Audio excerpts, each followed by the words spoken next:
Qu'est-ce que la différentielle totale? Eh bien, si on a une fonction de deux variables, f égale f de xy, la différentielle df sera donnée par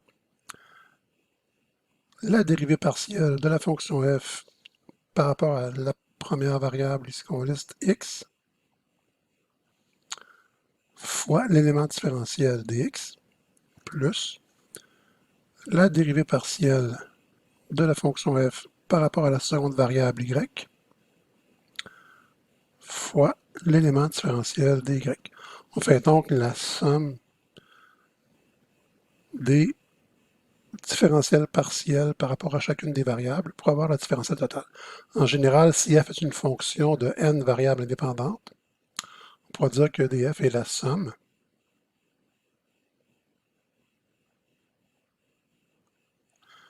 pour les i allant de 1 à n de del f del xi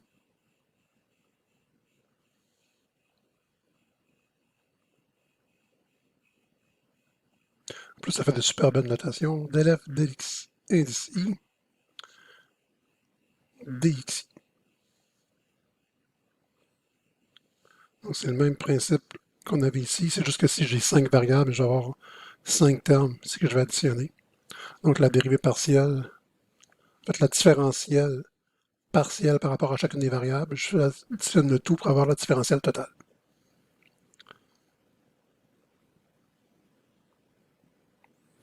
Par exemple, si on veut trouver df, si f de xy égale x3, y2 plus 2, xy5,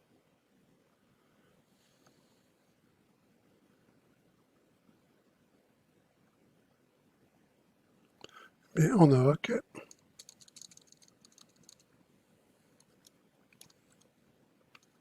df égale, je fais la dérivée de ma fonction par rapport à x, donc je vais avoir 3x2, y2, parce que y2 ici est une constante multiplicative,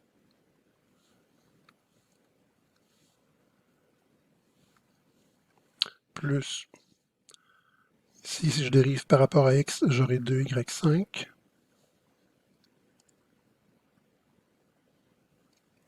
fois dx, plus la dérivée partielle par rapport à y, qui sera 2y fois x3, donc 2x3y, plus 5 fois 2, 10, donc 10xy4, dy, tout simplement.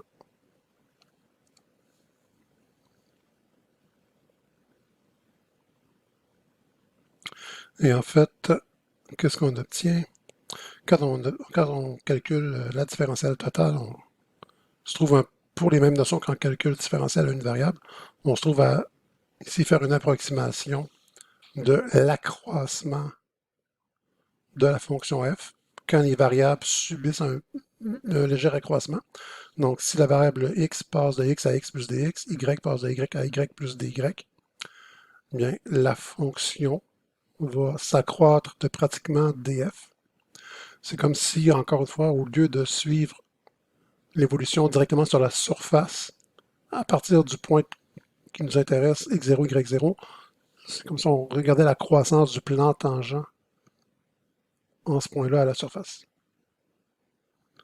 Donc, c'est une approximation de la croissance de la fonction f quand mes variables subissent un léger accroissement. Et on peut utiliser ce résultat pour déduire les formules du calcul d'incertitude. Donc, l'incertitude absolue maximale qu'on peut commettre, delta f, c'est exactement la même chose. C'est que notre différentiel, sauf qu'on place nos différentiels en valeur absolue, puisqu'il y a des erreurs ne peuvent se soustraire, et nos petits éléments différentiels deviennent les erreurs, les incertitudes sur la mesure pour chacune des variables. Pour les certitudes relatives, on peut soit calculer la certitude absolue et diviser par la valeur de la fonction, ou faire le même calcul, mais plutôt que de calculer la différentielle totale de f, on fait la différentielle totale de ln de f.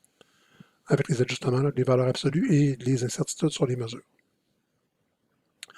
Pour la dérivée totale, alors la dérivée totale, c'est la généralisation du taux de variation lié, on voit dans un premier cours de calcul différentiel. Si z est une fonction de deux variables indépendantes et que x est une fonction de t et que y est une fonction de t, donc chacune des variables ici primaires de ma fonction z sont des fonctions d'une variable secondaire t. Alors la dérivée de z par rapport aux variables secondaires t sera, par rapport à la variable dans ce cas-ci secondaire, donc dz dt égale la dérivée partielle de z par rapport à sa première variable qui est x, fois la dérivée, parce que là, ici on parle d'une fonction d'une variable, la dérivée de x par rapport à sa variable qui est t, plus on aura la même chose avec y, donc del z, del y, dy, dt. C'est comme la... Bon, ici, voilà. Je dérive z par rapport à chacune de ces variables et à chaque fois la variation de la variable par rapport au temps. C'est un peu... C'est pas tout à fait ça, mais c'est un peu comme si vous preniez la formule de la différentielle totale et qu'on divisait le tout par dt. Encore une fois, ce ne sont pas des vraies divisions, parce qu'ici, n'oubliez pas qu'une dérivée, c'est une limite, mais ça marche au terme de l'écriture grâce à la notation de Leibniz. Par exemple, l'intensité d'une onde sonore omnidirectionnelle I est décrite en fonction de la puissance totale irradiée d'une source P et de la distance de cette source R par la relation I égale P sur 4 pi r carré. Si la puissance totale augmente de 1,5 watts par seconde et que la distance diminue de 1,2 mètres par seconde, trouvez la variation de l'intensité lorsque la puissance totale est de 60 watts et la distance est de 8,5 mètres.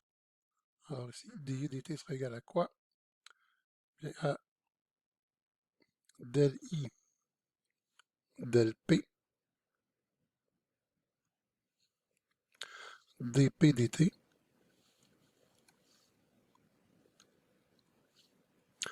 plus del I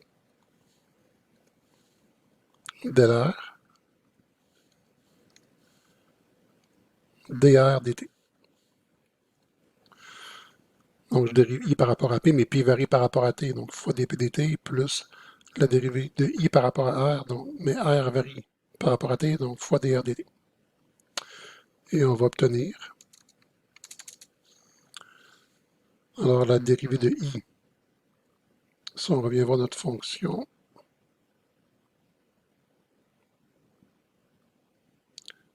qui est ici, donc I égale P sur 4 pi r carré, donc ici del I del P sera, j'ai la constante 1 sur 4 pi r carré qui multiplie P, j'aurai donc 1 sur 4 pi r carré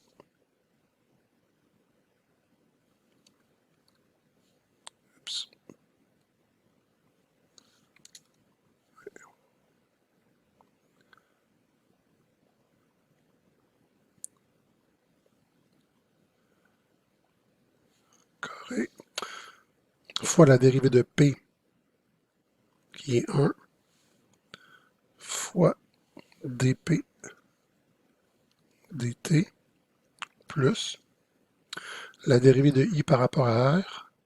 Donc j'ai comme la constante P sur 4pi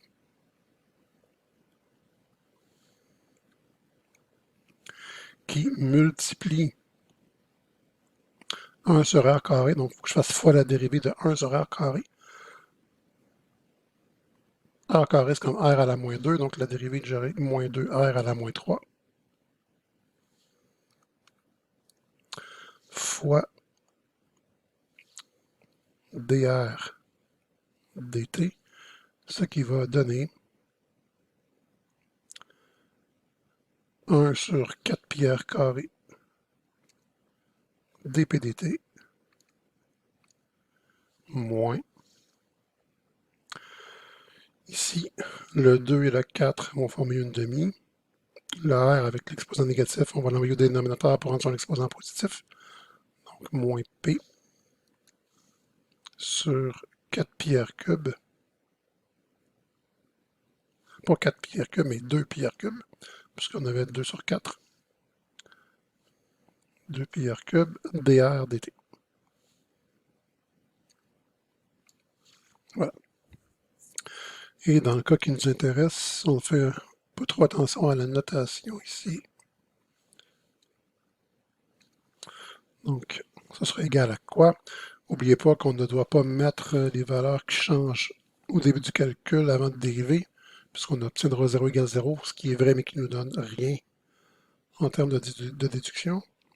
Donc ça, on remplace par nos informations ici. Je vais tout simplement recopier la formule et modifier les quantités variables par les quantités qui m'intéressent au moment où je m'intéresse au problème.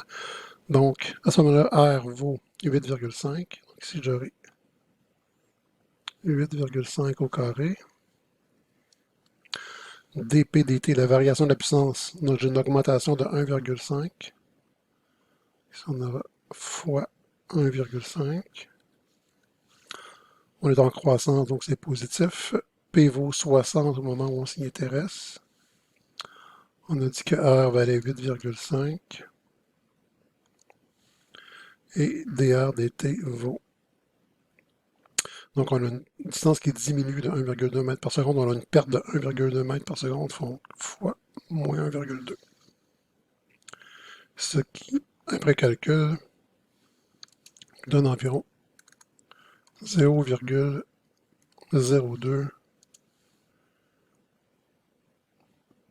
watts par mètre carré seconde.